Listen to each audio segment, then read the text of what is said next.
Alhamdulillah, marilah para hadirin, bapak-bapak, jamaah, adik-adik, sebelum kita mensantap makanan jasmani nanti setelah maghrib, marilah sama-sama kita dengarkan dan juga kita simak apa yang akan disampaikan siraman rohani kita pada bulan suci Ramadan menjelang berbuka puasa yang akan disampaikan oleh Kami Karam wal Muhtaram Adda'i ilallah Kiai Anwar dari Kebon Cau, Kabupaten Tangerang. Kepada beliau kami persilahkan. Allahumma sholli.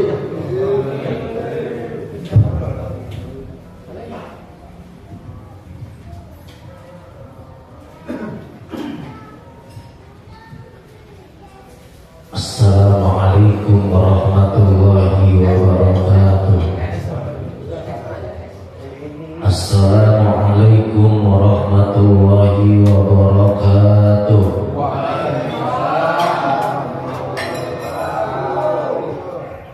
Alhamdulillah, alhamdulillahi rabbil alamin, wal aqibatu lil muttaqin, wala udwana illa 'alal zalimin.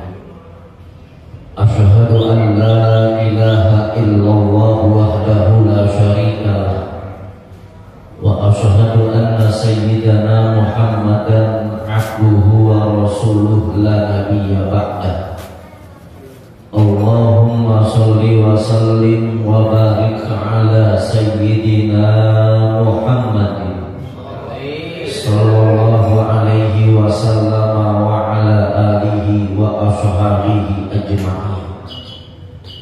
Amma ba'du, hadratal mukarramin wal muhtaramin, para alim, para ulama, mu'allim, para kiai, asatiz, tokoh sepuh masyarakat, para orang tua, para aparatur pemerintah, bil khusus yang sama-sama kita hormati kepada orang tua kita Bapak Kiai Haji Ahmad, bil khusus kepada Ketua DKM Masjid Jami Riyadut Taqwa, akhina fillah al-mukarram Bapak Kiai Haji Dr. Muhammad Mas'ud MA, tentu para orang tua saya, Bapak Haji Romli, Bapak Haji Hasim, serta orang tua saya lainnya yang tidak saya sebutkan namanya satu persatu, namun insya Allah tidak mengurangi rasa hormat saya. Bapak dan saudara sekalian, puji syukur kepada Allah Subhanahu wa Ta'ala pada kesempatan sore menjelang maghrib, tepatnya tanggal 4 Ramadan 1444 Hijriah. Sebentar lagi masuk tanggal 5 Ramadan 1444 Hijriah.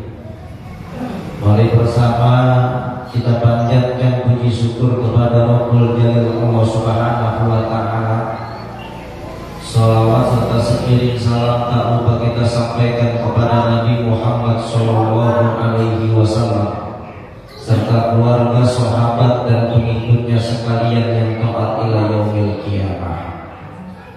Tahadus binima dan idharul surur sedikit sambil menunggu beduk maghrib bunyi, kita saling mengingat daripada Allah Subhanahu wa Ta'ala. Ini kira-kira kalau dikasih nasihat didengerin pakai ini.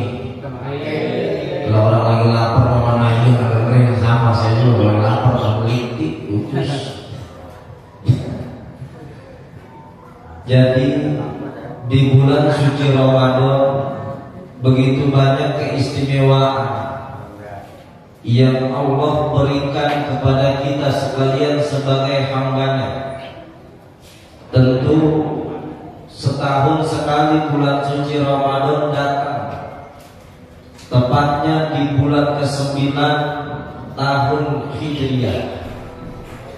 Itu berarti menunjukkan bahwa kita sebagai manusia Dulu ketika di dalam rahim emak kita itu kurang lebih 9 bulan. Setelah itu terakhir kita di muka bumi ini sama halnya kayak kita puasa di bulan suci Ramadan. Di bulan 9 entar wayahnya di hari kemerdekaannya tepat pada malam takbir dan hari raya Idul Fitri bulan ke-10.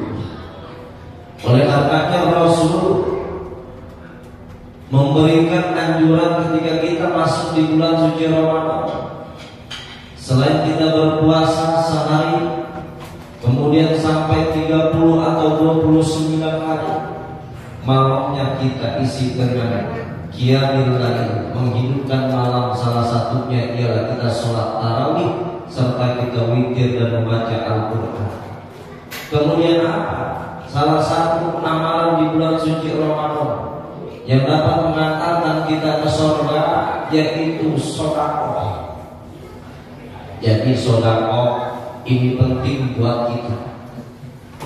Bahkan ketika kita punya bekal hidup sedekah di dunia, maka insya Allah kita bisa masuk surganya Allah Subhanahu wa Ta'ala. Bicara sedekah, saya teringat di dalam kitab Hilyatul Awliya buah karya Syekh Abu Nu'aim Al-Asfahani. Beliau menukil sebuah kisah daripada sahabat Rasul yang bernama Abu Musa Al-Ash'ari.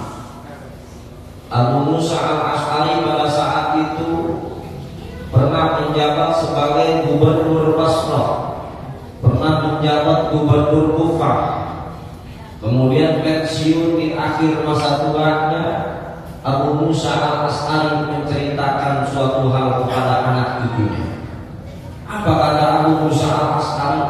Wahai anakku, dulu pernah ada seorang ahli ibadah, 70 tahun ibadah hidupnya, enggak pernah maksiat. Ketika itu orang ahli ibadah tersebut tergoda dengan rayuan seorang wanita yang begitu amat cantik, begitu amat, begitu indah dilihatnya.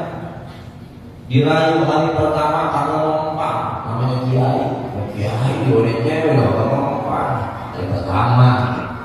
Kemudian hari kedua kata mempan juga. Lantas hari ketiga, salah seorang ahli ibadah tersebut yang sudah beribadah selama 70 tahun lamanya tergoda dengan rayuan wanita cantik dan akhirnya berzina selama 7 hari 7 malam. Kemudian Allah Subhanahu wa Ta'ala pada saat itu menghapus segala amal ibadahnya selama 70 tahun lamanya. Kemudian menjadi dosa di sisi Allah Subhanahu wa Ta'ala gara-gara 7 hari zina. Jadi 10 tahun ibadah, pada saat itu 1 hari zina ludes. Sampai 7 kali zina, 70 tahun ibadah ludes. Kemudian seorang ahli ibadah tersebut menyesali perbuatannya gara-gara 7 kali zina sama seorang perempuan karena dirayu kagak nahan. Saking cakepnya, jidatnya bening, bedaknya juga pakai yang mahal, sampai juga panai raja asli. Sama kita juga kalau yang kayak begitu maunya adalah tergoda. Dilus-lus akhirnya terjerumus daripada godaan perempuan tersebut dan ulama tersebut menjadi orang yang berzina di hadapan Allah Subhanahu wa Ta'ala. Kemudian ulama tersebut, orang yang ahli ibadah tersebut menyesali perbuatannya, berkeliling kampung dari tempat yang adem nyaman biar hatinya tenang. Akhirnya diceritakan di dalam kitab Hilyatul Awliya, ahli ibadah tersebut datang ke sebuah pondok yang isinya 12 orang doang. Udahan dia datang kepengen ketenangan, udahan dia datang pengen dapat ilmu yang manfaat, tapi didatangi orang susah semua 12 orang. Makan kagak ada apanya, pengen masak kagak ada gasnya, pengen masak kagak ada kompornya. Boro-boro nih buka puasa ada pisang, ada pastel, ada lontong, ada anggur kagak ada sama sekali. Akhirnya ketika itu seorang ahli ibadah tersebut merenung di samping 12 orang yang sedang kelaparan. Dalam hatinya berbisik, sama gue juga lagi lapar, cuma kagak mau nangis doang. Akhirnya ada seseorang yang datang yang biasa ngasih 12 orang fakir tersebut. Kata orang yang dermawan, mungkin ada 12 bungkus bagiin biar rata. Tapi dalam hitungan keuangan ada 13 orang plus orang yang ahli ibadah yang pada saat itu sudah menyesali perbuatannya karena telah melakukan zina. Akhirnya ahli ibadah tersebut ngambil satu bagian roti dari orang dermawan tersebut. Yang 11 sudah dapat, yang satu dibagi ke ahli ibadah. Berarti sisa satu orang yang fakir miskin belum bagian yang biasanya dapat jadi kagak dapat gara-gara ada orang yang pada saat itu disebut ahli ibadah telah berzina datang ke pondok tersebut. Orang yang ahli ibadah kemudian berzina pada saat itu menyesali perbuatannya, berbisik dalam hatinya, lah iya ini lantaran gua datang ke sini akhirnya ada orang yang kagak kebagian roti. Gara-gara itu dia berpikir begitu amat dalam. Ketika itu roti yang dia dapat dikasih kepada orang yang belum dapat. Akhirnya ketika malam tersebut berpindah ke paginya, ahli ibadah yang berbuat zina tersebut meninggal dunia dan dimungkinkan berdasarkan prediksi orang yang sudah berzina 7 hari 7 malam maka akan masuk nerakanya Allah Subhanahu wa Ta'ala. Namun dalam kenyataannya Bapak dan Saudara, ketika besok harinya dia wafat dan ada amalia di akhirat terima bahwa 70 tahun ibadahnya itu runtuh ludes dengan 7 hari zina dan 7 hari zina runtuh ludes dengan sepotong roti yang dia kasih kepada orang yang sangat membutuhkannya pada saat itu. Ini menunjukkan bahwa di dalam kitab Ridatul Awliya kisah tersebut kita sebagai manusia, terlebih lagi di bulan suci Ramadan, kita harus bisa melihat kanan kiri, depan belakang kita sebagai manusia biasa. Artinya ketika kita mendapatkan kelebihan rezeki dari Allah, kita ingat saudara kita yang ada di belah kanan kita. Kita ingat saudara kita yang ada di belah kiri kita. Kita ingat saudara kita yang ada di depan belakang kita. Kalau kita perlu ingat ke 40 rumah di belakang depan belakang rumah kita, itu alangkah indahnya ketika di bulan suci Ramadan. Apalagi sekarang kita bisa memberikan takjil atau bukaan buat berbuka bersama di Masjid Jami'iyah Taqwa. Sebutir kurma yang kita kasih bisa jadi itu membuka pintu surganya Allah Subhanahu wa Ta'ala. Amin ya Rabbal. Ini yang dijelaskan Allah dalam Al-Quran yang sering kita baca di dalam surah Al-Baqarah. Kalau tahlilan hafal bahwa kita baca dari kitab al-Fihi hudal lil muttaqin alladzina yu'minuna bil ghaibi wa yuqimuna ash-sholata wa mimma razaqnahum yunfiqun. Kata Allah di dalam Al-Quran, kata ada la raiba fihi, tidak ada keraguan, tidak ada yang namanya ngada-ngada. Ini adalah bentuk kebenaran di dalam Al-Quran, hudal lil muttaqin, buat orang-orang yang bertakwa sebagai petunjuk hidupnya. Kemudian siapa orang-orang yang bertakwa yang Allah maksud? Alladzina yu'minuna bil ghaibi wa yuqimuna ash-sholata wa mimma razaqnahum yunfiqun. Yang pertama ialah mereka orang yang beriman. Kemudian yang kedua tentu menjalankan ibadah kepada Allah Subhanahu wa Ta'ala. Dan setelah menjalankan ibadah, kita rela mengorbankan harta kita, wa mimma razaqnahum yunfiqun, menginfakkannya di jalan Allah Subhanahu wa Ta'ala. Ketika kita sudah ibadah, sudah menjalankan sholat 5 waktu, menjalankan puasa, tidak lupa pula kita bahwa ada yang disebut dengan rizqun minallah, rezeki dari Allah. Itu pun sama, bisa menjadi nilai ibadah kalau kita wa mimma razaqnahum yunfiqun. Lantas kita berpikir setiap hari kalau kita sedekah sama hari habis duit kita. Kalau kita sedekah sama hari ngasih takjil habis 100 biji masjid habis dana kita, nggak bakal habis. Dijamin sama Nabi. Nabi pakai balasan karena kosong sedekah min malin. Orang yang sedekah gemar sedekah kecil maupun gede dengan keikhlasan di hadapan Allah Subhanahu wa Ta'ala, nggak bakal habis tandanya sampai dia memejamkan mata untuk yang terakhir kalinya, bahkan sampai 7 bulannya karena dia gemar sedekah. Itu salah satu keistimewaan orang yang gemar sholat. Makanya istimewa bagi orang yang bersedekah, tidak mementingkan besar atau kecilnya yang telah ia berikan, tapi dia mementingkan daripada keikhlasannya di hadapan Allah Subhanahu wa taala. Ketika kita ridho dengan apa yang kita punya, sedikit kita kasih kepada tetangga atau saudara kita, maka Allah bakal ridho juga terhadap hidup kita. Makanya karena konsep kita al-qanaat bil ghaib, kita menerima hidup apa adanya. Kita dianjurkan mencari rezeki dengan ikhtiar kaki kanan kiri kita, dengan ikhtiar tangan kanan kiri kita, dengan ikhtiar kepala kita, tubuh kita, untuk menjemput rezeki dari Allah Subhanahu wa taala. Setiap hari sudah Allah berikan itu kepada kita. Pertanyaannya, bagaimana cara kita untuk menjemput rezeki tersebut yang diberikan oleh Allah Subhanahu wa taala? Ketika kita berpikir ujung-ujung kita diajak sama tetangga kita buka puasa di masjid, tidak menutup kemungkinan di rumah kita kalau ada bukaan. Allah tunjukkan itu teman kita yang hanya kita bukan di masjid, akhirnya kita buka puasa bersama, ada makanan yang bisa kita makan. Dan tidak menutup kemungkinan ketika kita mengeluh kesah terhadap apa yang Allah berikan kepada kita dan kita anggap kecil dulu, padahal itu sudah besar di hadapan Allah Subhanahu wa taala.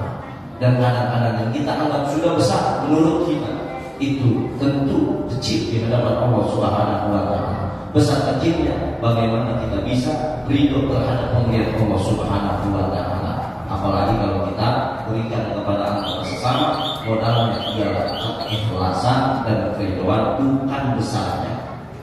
Kita sodako sampai 1 juta setiap minggu, ketika hati kita masih berupa sayang sama duit itu, bahkan kita berpikir apakah kembalikan lagi duit itu buat rumah tangga kita, buat kita sendiri, maka itu tentu tidak ada keikhlasan di dalam hati kita.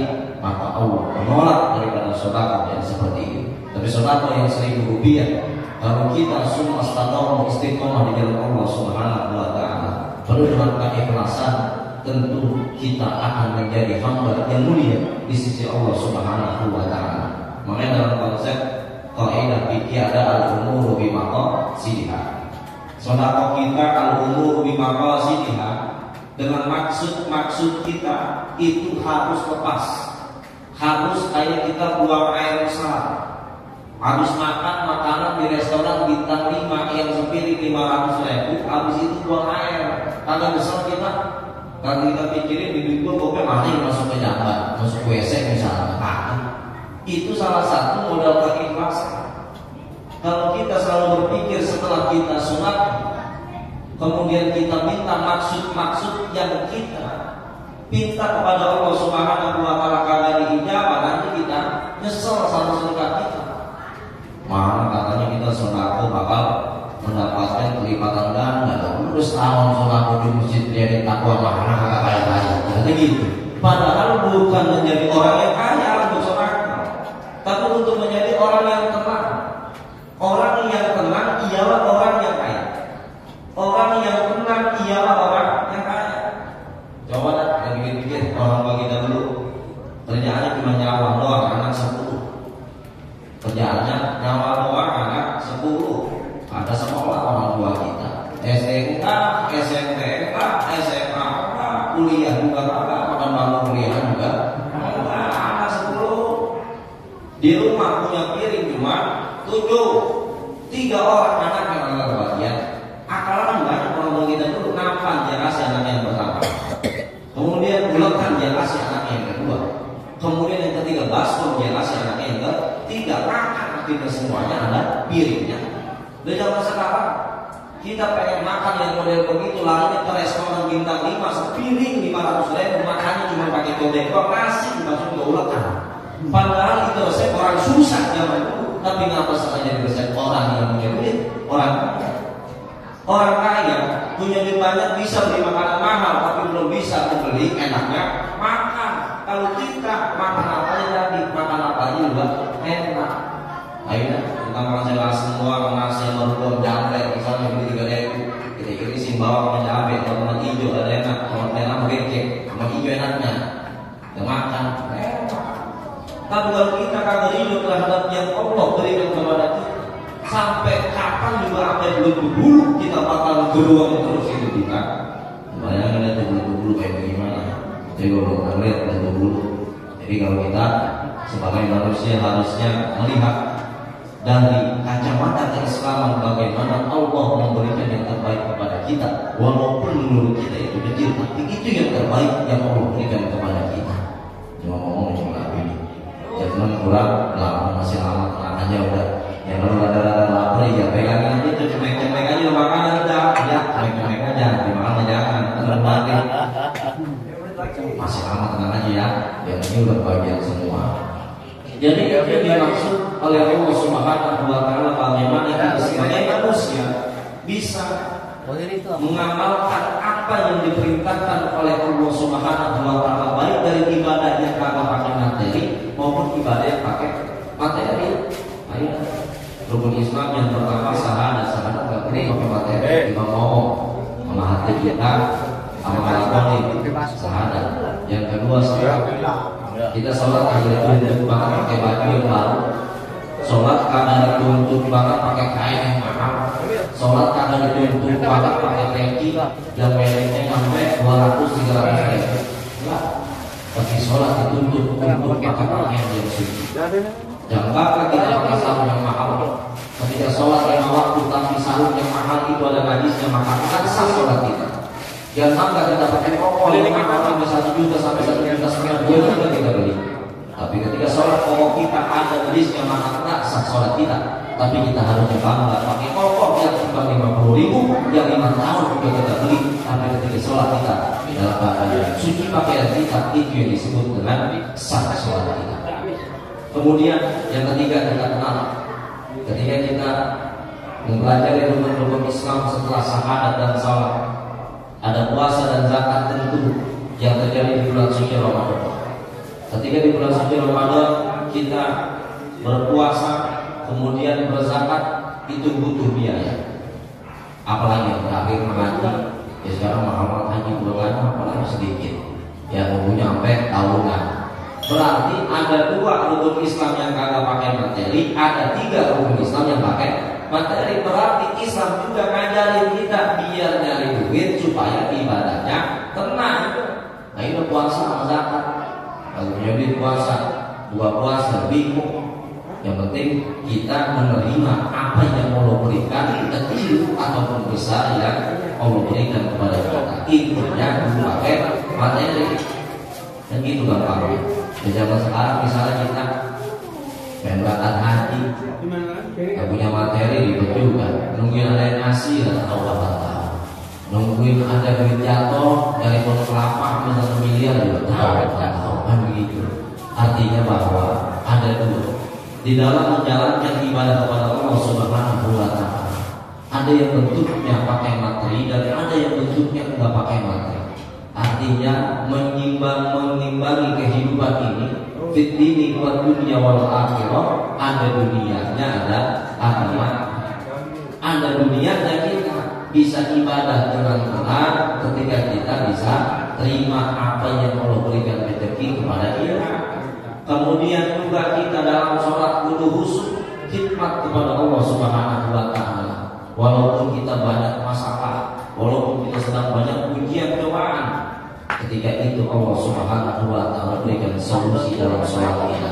Inna sholata tanha 'anil fahsya'i wal munkar. Ketika kita rajin sholat, ketika kita melaksanakan sholat dengan hati yang khusyuk kepada Allah Subhanahu wa taala, kita akan dijauhkan dari kekejian dan kemungkaran.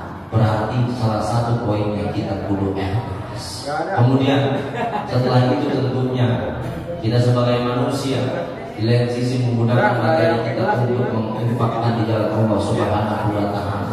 Kita juga harus peduli dengan sisa usia kita, sisa umur kita. Terlebih lagi tahun lalu kita masih ingat Allahumma barik lana fi rajab wa sa'bana wa barik lana, ya Allah, mudah-mudahan tahun 2023 1444 Hijriah saya masih hidup, masih bisa sholat tarawih lagi di Masjid Riyadut Taqwa, masih bisa buka puasa bareng lagi di Riyadut Taqwa, masih bisa keliling lagi ngasih zakat pakai gerobak bareng-bareng sama Bang Gani misalnya. Akhirnya Allah kasih panjang umur yang kesempatan ini kita pakai.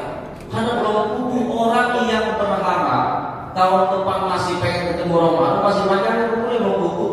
Jangankan orang yang benar-benar sakit berdoa pengen lanjut lagi. Orang yang sehat juga belum tumbuh. Belum tumbuh. Nah, saya kalau ingat-ingat cerita orang-orang tua kita dulu, kepengen ketemu di bulan suci Ramadan aja itu ikhtiarnya banyak banget. Ketika sebelum masuk bulan suci Ramadan di bulan Sya'ban, orang tua kita dulu ternyata ada dijelasin sama ulama kita. Kata orang tua kita, udah masuk bulan Sya'ban, buru-buru ziarah ke makam bapak kita, ngomong kita, nyai kita, biar kita kenal sama bapak kita, sama kita, nyai ngomong kita, bersihin makamnya, beli kumbang bangsa dari plastik, sama air mawar bangsa bawa botol, jangan kaya sama duit orang tua kita. Kata orang tua kita. Kedua, kalau punya duit beli cat, kalau sedikit cat rumah, walaupun udah bagus cat aja udah. Gimana ceritanya? Kawan-kawan bersihin, ya kawan-kawan bersihin, jalan-jalan bersihin. Ntar udah wayang, ntar mau puasa, buru-buru di sampo, mandi, sono. Ternyata memang itu salah satu sunnah Rasulullah SAW. Kepengen kita disampaikan di bulan suci Ramadan, ikhtiarnya mana begitu orang tua kita. Coba kalau kita ingin masukin kita begitu emang itu orang jalan ramas, jalan mau puasa suruh ramas, begitu. Besok kita dilatih sama orang tua kita suruh puasa. Nggak kuat maghrib waktu zaman kita bocah sampai Johor dilatih 10 hari, anak kecil yang usia 7 tahun, 8 tahun sampai asar dilatih lagi sampai dia usia 10 tahun baru sampai maghrib lagi pulang. Tapi kalau zaman sekarang udah pada kuat kali kelas 2 MI juga. Ya, kelas 2 MI udah pada kuat sholat puasa sampai maghrib. Dan mudah-mudahan apa yang saya sampaikan dapat manfaat buat kehidupan kita sehari-hari. Mudah-mudahan juga kita dipanjangkan umur kita disampai di hari raya Idul Fitri tahun 1444 Hijriah. Mudah-mudahan Allah mudahkan kita bisa beli baju lebaran sampai baru kokoh lalu baju baru. Al-Fatihah. Alhamdulillah wassalamualaikum Bismillahirrahmanirrahim. Alhamdulillahirabbil alamin.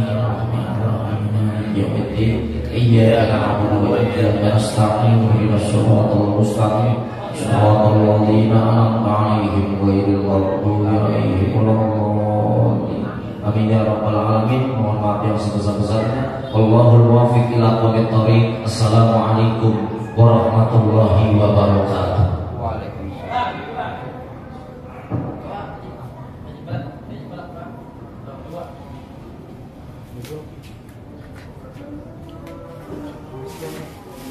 Udah mati dah.